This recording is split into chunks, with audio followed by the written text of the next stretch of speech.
આજના સુંદર સવારના જય શ્રી સ્વામિનારાયણ, જય શ્રી કૃષ્ણ.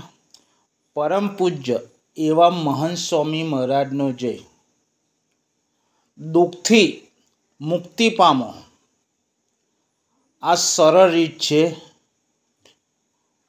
ખૂબ જ સુંદર પ્રવચન દ્વારા સમજાવવામાં આવ્યું છે, તો વિડીયોને ધ્યાનથી જરૂરથી સાંભળજો.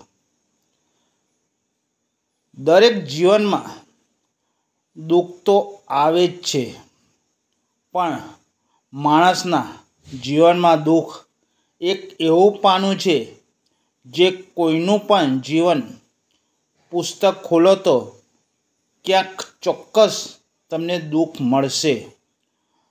દુઃખથી કોઈ પણ બચી શક્યું નથી, ખુદ ભગવાન પણ નહીં. પણ સવાલ એ નથી દુઃખ આવે કે નહીં, સવાલ એ છે આપણને દુઃખને કેવી રીતે જોઈએ છે, તેને કેવી રીતે સહન કરીએ છીએ અને કેવી રીતે તેમાંથી બહાર આવી શકીએ. ચાલો આજના આ પ્રવચનમાં આપણે જાણીશું દુઃખથી મુક્તિ મેળવવાની સાચી રીત શું છે. પહેલાં આપણે સમજીએ દુઃખનું સ્વરૂપ શું છે. જીવનમાં દુઃખ એ કોઈ શ્રાપ નથી. દુઃખ એ તો જીવનની પરીક્ષા છે. દુઃખ એ શિક્ષક છે. તમે તે પરીક્ષાના આપનાર એક વિદ્યાર્થી છો. દુઃખ આપણને 3 વસ્તુ શીખવાડે છે. નંબર 1, હંમેશા વિચાર બદલતા રહેવું. નંબર 2, જીવનમાં ક્યારે પણ અહંકાર કરવો નહીં. અને નંબર 3, જીવનમાં હંમેશા શાંતિ રાખવી અને આત્મજ્ઞાન તરફ આગળ વધવું અને હંમેશા દુઃખનો સ્વીકાર કરતા શીખીએ. દુઃખથી મુક્તિ માટે આ પહેલું પગથિયું છે, દુઃખને સ્વીકારવું. જીવનમાં દુઃખથી મુક્ત થવા માટે સ્વીકારો, હા મને દુઃખ છે. જ્યાં સુધી દુઃખને નકારીએ છીએ ત્યાં સુધી દુઃખ બલવાન અને શક્તિશાળી રહેશે. ગૌતમ બુદ્ધે પણ પહેલાં દુઃખને સત્ય તરીકે સ્વીકાર્યું અને કહ્યું, જન્મ એ દુઃખ છે, ઘરડા થવું એ પણ દુઃખ છે, બીમાર થવું એ પણ દુઃખ છે અને મૃત્યુ થવું એ પણ દુઃખ છે. પણ તેમનો જવાબ સાફ હતો, દુઃખ છે પણ તેનો નાશ શક્ય છે. દુઃખના મૂળને શોધો. દરેક દુઃખ પાછળ કોઈને કોઈ કારણ હોય છે ને તે સમજીશું. અપેક્ષા, આસક્તિ, અહંકાર, અવિદ્યા મતલબ કે અજ્ઞાન.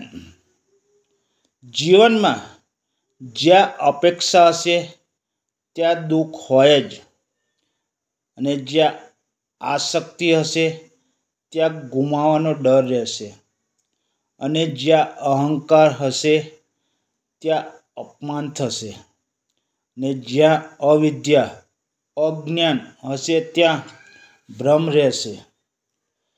દુઃખને દૂર કરવા છે તો મૂળને દૂર કરો.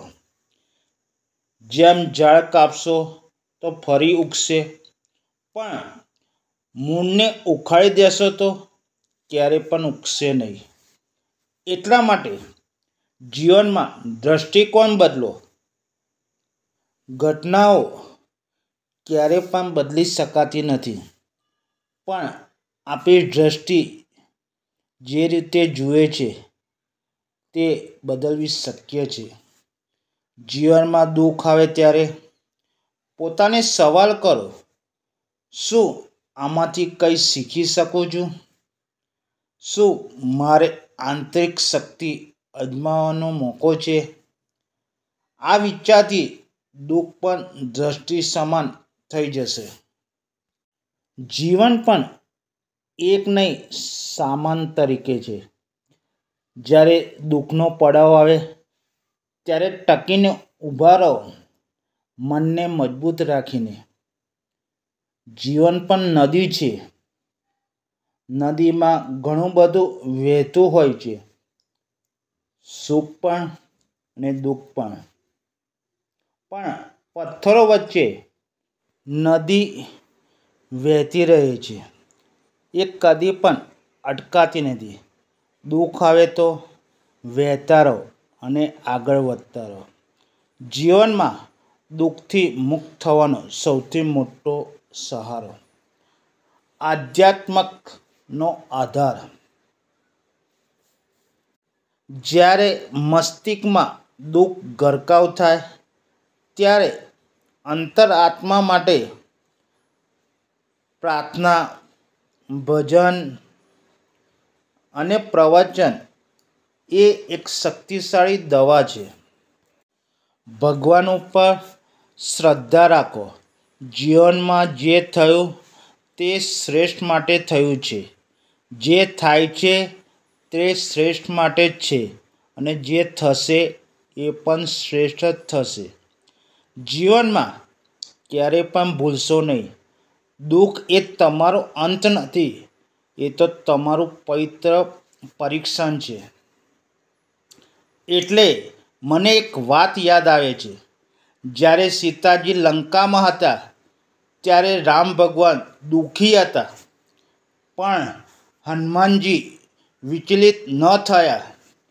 તેમની ભક્તિ, ધૈર્ય અને ધ્યેયે દુઃખને પણ વિજયમાં ફેરવી દીધું.